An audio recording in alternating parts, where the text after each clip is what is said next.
girls, it's Monday and you're watching Project Life Size.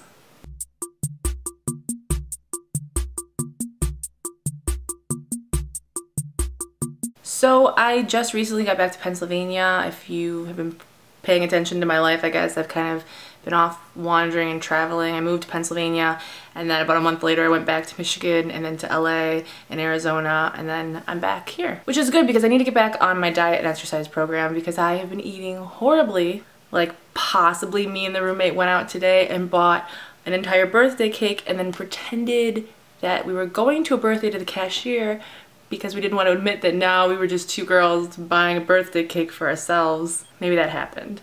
I definitely want to like talk in a future video kind of about what I've been doing and how I need to get back to it as far as kind of just eating healthier and working out and losing weight and kind of the good things about that, but also the bad things and definitely the backlash that I think is associated with that, especially in reference to Project Life Size. But I'll talk about that later. I posted some progress pictures recently on Tumblr that I will link to below so you can kind of see where I started and where I am now. I think you learn a lot of things about yourself and just life in general when you leave the place that you're from. All the girls in the channel have moved once, if not a million times, and I want us to talk about the lessons that we've learned. So for me, I would say that nothing is easy about moving, and I don't think it's supposed to be. I think there's something to be said for doing things that are difficult. Sometimes making the choice of going, like I have to get out of here, is very simple, but kind of the steps that you have to take in order to make that a reality can be very, very trying. Leaving behind everything you know and starting over is probably one of the scariest, most challenging, most exciting things that you will ever do in your life. I think that people think that when you leave the place that you're from, it's because you hated it, or because you were smothered there, or because you couldn't be who you were there. I very much love the place that I'm from. I just know that I've been other places and I want to see more. It doesn't make your home less of your home.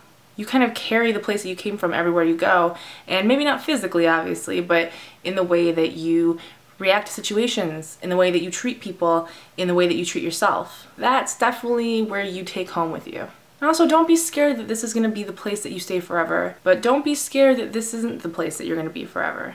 You sort of just have to focus on learning all the things that you're supposed to learn while you're there, and just make sure that you surround yourself with the people that are going to make your time there the best, and make sure that you just say yes to things and say yes to experiences. Because that might be the place that you stay forever, and this might be the place that your heart is, but it might just kind of be a stop along the way, and you want to make sure that you have really, really good stories to tell people, you know, one day when you have to assure them that not everyone that lives in Michigan lives on a farm.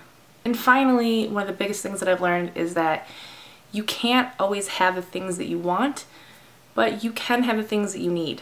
I moved to Pennsylvania a month ago, and I would say that I've spent half of my time in Pennsylvania and half of my time everywhere else. So it's really hard for me to feel settled or to feel like I have one place that's kind of mine. I feel like I have like brief moments. I have like a month where I stay in one place and I feel, okay, this is my home, and then I kind of live out of a suitcase. What I've come to realize is that there are a lot of things that you want, but there are things that you need. I need enough money to get where I'm going. I need something to write in, and I need to be reminded that it's gonna be okay. And a lot of people ask me why I get handwriting tattoos. You know, I have my mom's handwriting, I have my dad's handwriting, I have my grandma's initials, I have Monday. I want to get my brother and my grandmother and my best friend's handwriting on me. And the reason I do that is because I know that I can't have the people with me that I want all the time. It doesn't work for the life that I have. I'm never going to live down the street from my parents. I'm never going to live in the same apartment as my best friend. And I'm going to miss a lot of moments of their lives, and they're going to miss a lot of mine. But it makes me feel closer to them. It makes me feel like I kind of have them with me all the time. And that's a lot of, obviously, the reason that I have these tattoos. Because remembering all the things those people have taught me, that's something that I need. And also something that I want. And also super easy to pack. Does not take up any room in my suitcase. I will see you all next week. I look forward to what you girls have to say, and I love you all. Talk to you soon.